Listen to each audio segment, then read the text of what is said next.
Besar setiamu, Allah Bapa-Ku, tiada pertukaran bayangan. Kasih setiamu kekal selamanya. Besar setiamu kepadaku. Besar setiamu, besar setiamu.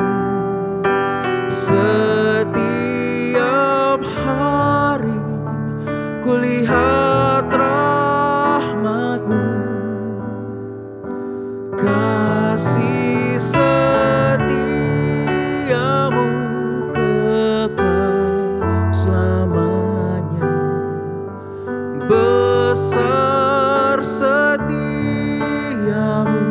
kepadaku.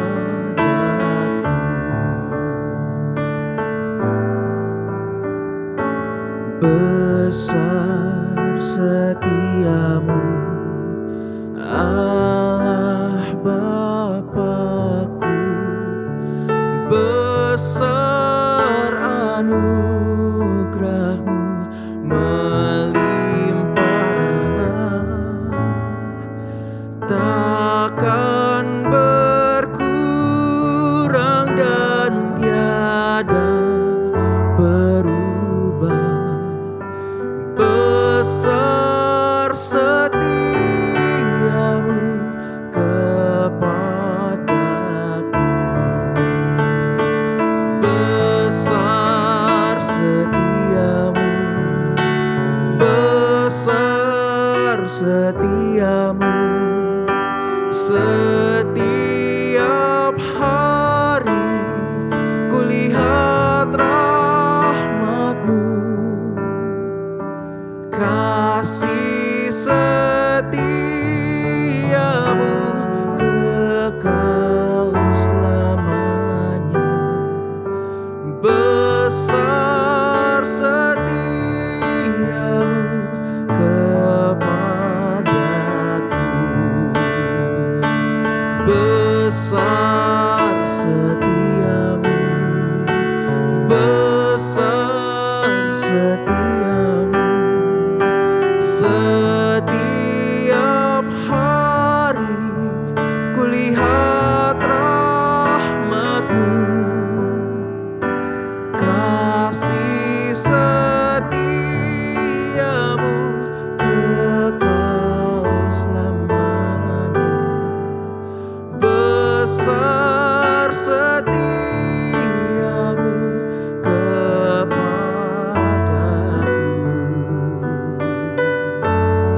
Besar setiamu Tuhan. Oh, sungguh Kau setia. Kau Bapa yang baik.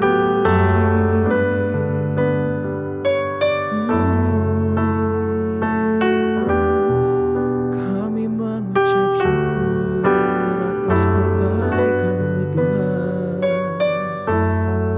Besar setiamu Tuhan.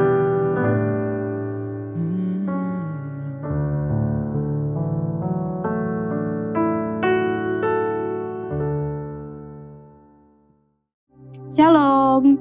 Renungan hari ini kita akan ambil dari 1 Samuel pasal yang ke-22. Saya ambil dari pasal 22 ayat yang ke-13. Saya bacakan 1 Tawarik 22 ayat 13. Maka engkau akan beruntung jika engkau melakukan dengan setia ketetapan dan peraturan yang diperintahkan Tuhan kepada Musa untuk orang Israel. Kuatkan dan teguhkanlah hatimu, janganlah takut dan janganlah tawar hati. Dalam pasal ini, Daud sedang mempersiapkan pembangunan rumah Tuhan.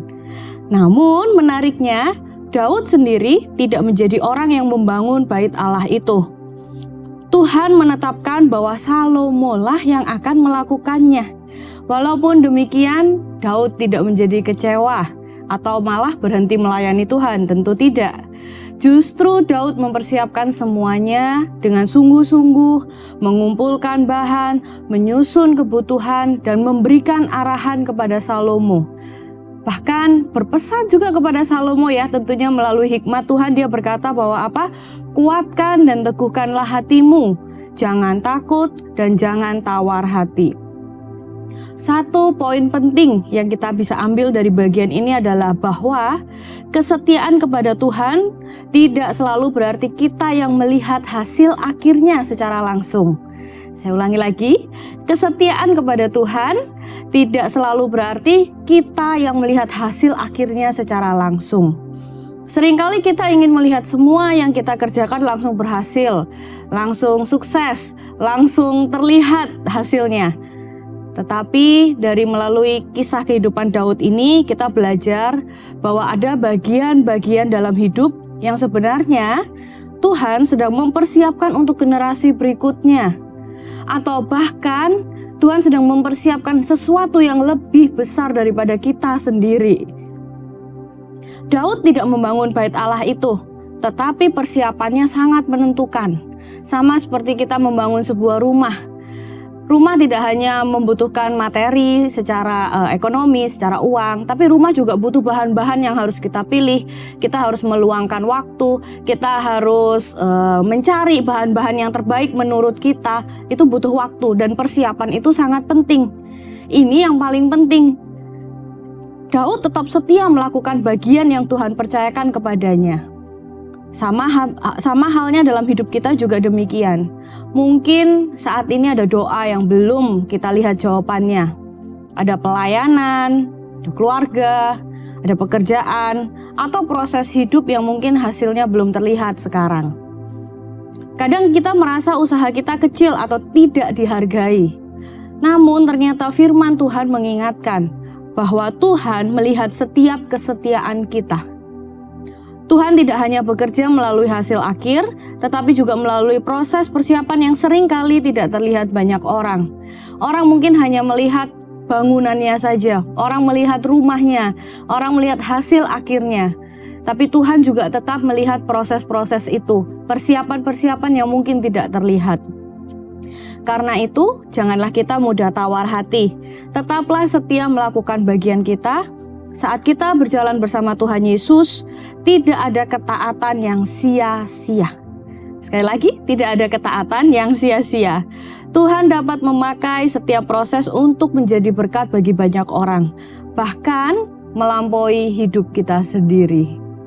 Demikian renungan yang dapat saya sampaikan. Mari kita berdoa bersama. Tuhan Yesus, terima kasih untuk firman-Mu. Hari ini ajari kami untuk tetap setia melakukan bagian yang Kau percayakan kepada kami. Walaupun kami belum melihat hasilnya secara langsung, kuatkan hati kami supaya tidak takut dan tidak tawar hati dalam menjalani proses bersama-Mu. Di dalam nama Tuhan Yesus kami telah berdoa dan mengucap syukur. Haleluya. Amin. 1 Tawarikh 22. Lalu berkatalah Daud, disinilah rumah Tuhan, Allah kita, dan disinilah mezbah untuk korban bakaran orang Israel. Persiapan untuk mendirikan bait suci. Daud menyuruh mengumpulkan orang-orang asing yang ada di negeri orang Israel, lalu ditempatkannya tukang-tukang untuk memahat batu-batu pahat yang akan dipakai untuk mendirikan rumah Allah. Selanjutnya Daud menyediakan sangat banyak besi untuk paku-paku bagi daun pintu gerbang dan bagi tupai-tupai, juga sangat banyak tembaga yang tidak tertimbang beratnya, dan kayu aras yang tidak terbilang banyaknya. Sebab orang Sidon dan orang Tirus membawa sangat banyak kayu aras bagi Daud. Karena pikir Daud, Salomo, anakku, masih muda dan kurang berpengalaman, dan rumah yang harus didirikannya bagi Tuhan haruslah luar biasa besarnya sehingga menjadi kenamaan dan termasyhur di segala negeri. Sebab itu baiklah aku mengadakan persediaan baginya. Lalu Daud membuat sangat banyak persediaan sebelum ia mati.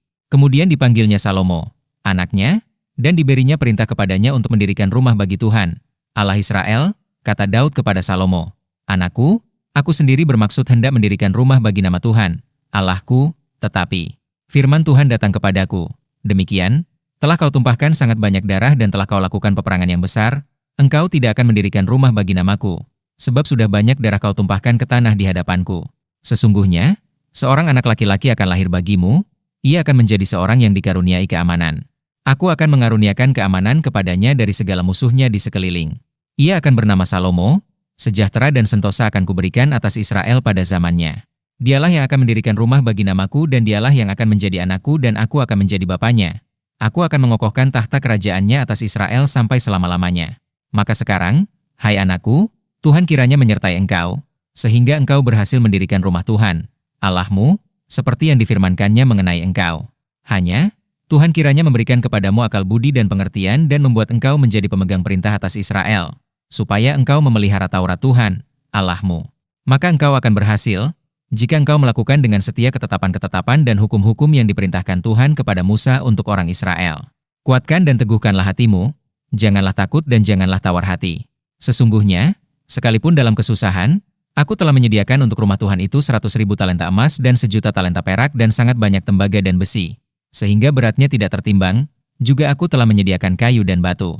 Tetapi baiklah engkau menambahnya lagi. Lagi pula engkau mempunyai sangat banyak pekerja, yakni pemahat-pemahat batu, tukang-tukang batu dan kayu dan orang-orang yang ahli dalam segala macam pekerjaan emas, perak, tembaga dan besi, yang tidak terhitung banyaknya. Mulailah bekerja, Tuhan kiranya menyertai engkau. Dan Daud memberi perintah kepada segala pembesar Israel itu untuk memberi bantuan kepada Salomo, anaknya, katanya, bukankah Tuhan, Allahmu, menyertai kamu dan telah mengaruniakan keamanan kepadamu ke segala penjuru.